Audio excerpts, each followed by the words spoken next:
In 2012, imagine you pick up your brand new iPhone 5, turn on your car, and use the map to navigate to your friend's home. You discover the map is changed, completely changed in a bad way. Suddenly, all the hype about the new iPhone disappeared. You find that you need to download a more robust Maps application, Google Maps, on the App Store. Google Maps is the undisputed king of the mapping world. But today, I'm spilling the tea on 3 sneaky ways Apple Maps can edge it out. Yeah, you may think this channel is unfair. I mean, I do several Apple comparison videos, and yep, Apple's products are my daily driver ecosystem. Guilty as charged. Listen, I know Apple Maps has leveled up big time these past few years. No more sending you into oceans like in 2012. But let's be real, Google is still years ahead overall. Let's see how the underdog challenges champion mismatch. Google Maps was introduced in 2005, 7 years ahead of Apple's Maps. Apple Maps was first introduced with iOS 6, with all of a sudden no backup plans. After you upgrade latest to iOS or get a new iPhone, the default map service switches to Apple's Maps. The map navigation data detail is far worse than before, which lead to Apple's Tim Cook rarely making public apologies. And some believe this incident is why Apple's iOS engineering lead, Scott Forstall, resigned. What I'm going to do is find 3 things that Apple Maps does better than Google Maps. We're also playing on even ground with web platforms. Google Maps runs on Chrome, and Apple Maps runs on Safari. So there's no excuse that Google engineers can't use the private APIs on Apple platform. That sounds fair? To be fair, I use the minimum width of both maps, remembering that each platform has their control on how minimum width they support. It is all their own decision. Also, I zoom out to the max to see how they handle the so basic, so fundamental things. As Apple Maps show the controls on the right, with just 2 buttons, the map layers, and the locations. Also, we got a compass. But wait, there's more. Apple has a panel showing the Apple Maps. But what? Apple Maps still in beta? That's still kind of wild, but hey, it's out now. Okay, let's leave this for now and see what Google offers. Google didn't do a very good job either. The search bar squishes at the top with a hamburger menu, which Apple famously hates. The search bar layout just messed up. I think they may have considered users to use the map in a with environment and did not do the test right. Also, Google Maps really encourages people to sign in and use their service. They want your data. They want to put ads. Google put their layer changing button on the left bottom corner, and the rest Apple put on the top left. Also, Google put the location on the right bottom and the zoom in or out and rest of the features. Apple setup screams mobile first. Bottom areas are thumb friendly and no zoom buttons because we all pinch to zoom instinctively. One interesting thing may also need to mention is about the compass. I will explain it later, but Apple does have a compass on the interface, but Google Maps doesn't. Now, the maps themselves at max zoom. Google's view goes way further out. But here's a fun detail. Apple labels that continent Australia, while Google says Oceania.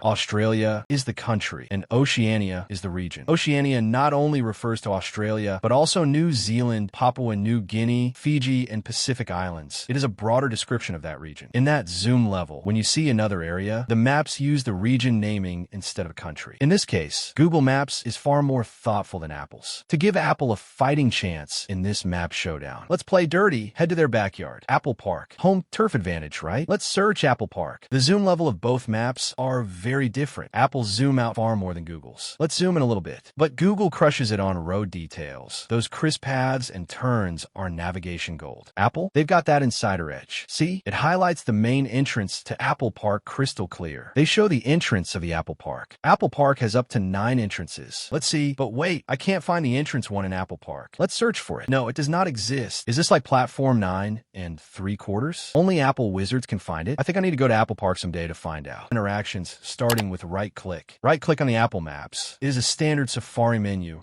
Reload page, blah, blah, blah. Apple is very conservative on using the secondary click. Even secondary click right clicks everywhere. Apple sticks to its roots. Apple used to ship a mouse with only 1 click. Even users get more and more used to using a secondary click on mouse. Apple's application still provides a way for people to use their application without involving right click. On the other hand, Google doesn't insist on this. They hijack the right click and load it with goodies, handy features. My favorite, measure distance. Just click point A to point B. Apple Maps? Sorry, just missed it. But hey, remember that compass I teased earlier? Rotating the map. Yeah, Apple Maps do rotate. That's why Apple has a compass on the map. It is one of the killer features on mobile launch day back in 2012. Google has rotation on mobile too, but on the web version, Google Maps doesn't. Shall we give 1 point to Apple Maps for this? Let's switch to a map of New York and check out the Statue of Liberty. It is such a famous attraction. Let's zoom to the max to see which map got the highest detail. Watch this. No doubt, Google Maps wins again. Google Maps can zoom that in far beyond an apple's. Now, let's switch the map layer to explore. It seems both have some accurate info here. Apple Maps shows the pier, but in the same spot, Google Maps doesn't have it labeled. Google Maps can drop the little yellow man to find it out personally. This little yellow man is called Pegman. He is definitely the mascot of Google Maps, but Apple, it's definitely missing this feature. Let's map a travel planning from New York to Apple Park. Apple Maps can only provide the driving instructions, but Google Maps, it even integrates with flight services, no doubt. It is far superior to Apple Maps here. The search panel on the web can't just be dragged down. You have to click to open it, wait for the animation, then click again to minimize. It's so frustrating, and I hate it. Let's see if we can help Apple Maps score a couple more points outside the United States. We headed to the Eiffel Tower, another famous landmark where Apple might shine. Apple Maps don't have the cute Pegman, but they do have similar features called Look Around. Let's use Look Around under the Eiffel Tower. Well, the Apple Map team really doesn't seem to pay much attention to the image sources. They are showing the Eiffel Tower maintenance period. Of course, the Eiffel Tower does have a maintenance period, but Google Maps thoughtfully display the normal state. If we zoom out to satellite view,